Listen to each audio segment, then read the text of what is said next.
राजकुमारी बोली, अगर आपने मेरे 10 सवालों के जवाब ठीक से दिए और मुझे चौसर के खेल में हरा दिया तो मैं आपकी हो जाऊंगी। अगर ऐसा नहीं कर पाए तो आपको सदा के लिए मेरा कैदी बनना पड़ेगा। राजा बोला, अपने प्रश्न शुरू करो राजकुमारी, मैं तैयार हूँ। राजकुमारी बोली, ठीक है तो बताओ राजन, कौन सा तालाब बिना पानी के होता है, कौन सा पेड़ बिना डाल के होता है, कौन सा पक्षी बिना पंख के होता है और कौन सी मौत बिना समय के होती है। राजा वीरसेन ने गुरु गोरखनाथ का ध्यान करते हुए जवाब देने शुरू किए। सुनो राजकुमारी, आंखें हैं जो बिना पानी का तालाब है, मौत है जो बिना डाल का पेड़ है, जीव है जो बिना पंख का पक्षी है जिसका कोई भरोसा नहीं कब उड़ जाए, और नींद है जो बिना समय की मौत है। राजकुमारी ने दूसरा प्रश्न किया, कौन तपस्वी है जो नित्य तपस्या करता है, कौन है जो रोज सुबह उठकर स्नान करता है, कौन है जो सब रस उगलता है और कौन है जो सब रस खाता है। राजा बोला, सूर्य ऐसा तपस्वी है जो नित्य तपस्या करता है, ब्राह्मण रोज सुबह उठकर स्नान करता है, इंद्र राजा वर्षा के रूप में सब रस उगलते हैं और धरती है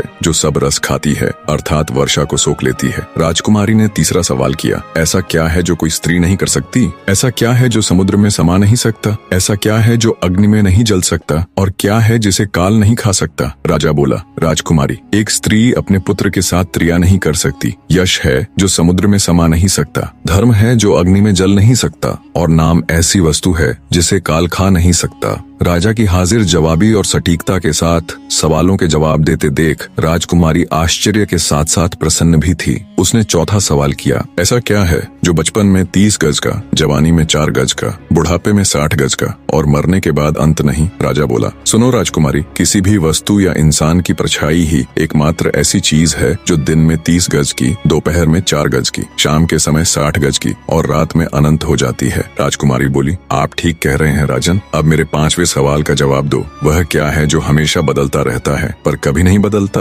राजा वीरसेन बोला, राजकुमारी, वह है परिवर्तन का नियम। संसार में सब कुछ बदलता रहता है लेकिन यह सत्य कभी नहीं बदलता कि परिवर्तन ही संसार का नियम है। जो इसे समझ लेता है वह जीवन के उतार चढ़ाव में शांति पाता है। राजा वीरसेन के जवाबों से अब तक पूरी तरह संतुष्ट राजकुमारी सत्यभामा कहती है, बहुत खूब राजन, अब मेरे छठे प्रश्न का जवाब दीजिए। अगर हर चीज पहले से तय है यानी हमारा भाग्य, तो फिर कर्म करने की क्या जरूरत है। छठे सवाल का जवाब देते हुए राजा वीरसेन बोला, भाग्य और कर्म दोनों साथ साथ चलते हैं। भाग्य हमारे पूर्व जन्म के कर्मों का फल है लेकिन वर्तमान कर्म से हम अपने भविष्य को बदल सकते हैं। यदि कोई किसान अपने खेत में कुछ भी न बोए और कहे कि जो भाग्य में होगा वही होगा, तो क्या उसे अन्न मिलेगा? नहीं, उसे मेहनत करनी होगी, बीज बोने होंगे, पानी देना होगा, तभी फसल आएगी। इसी तरह कर्म हमारा प्रयास है और भाग्य उसका परिणाम। राजा की एक बार फिर से सराहना करते हुए राजकुमारी सत्यभामा ने अपना 7वां प्रश्न किया।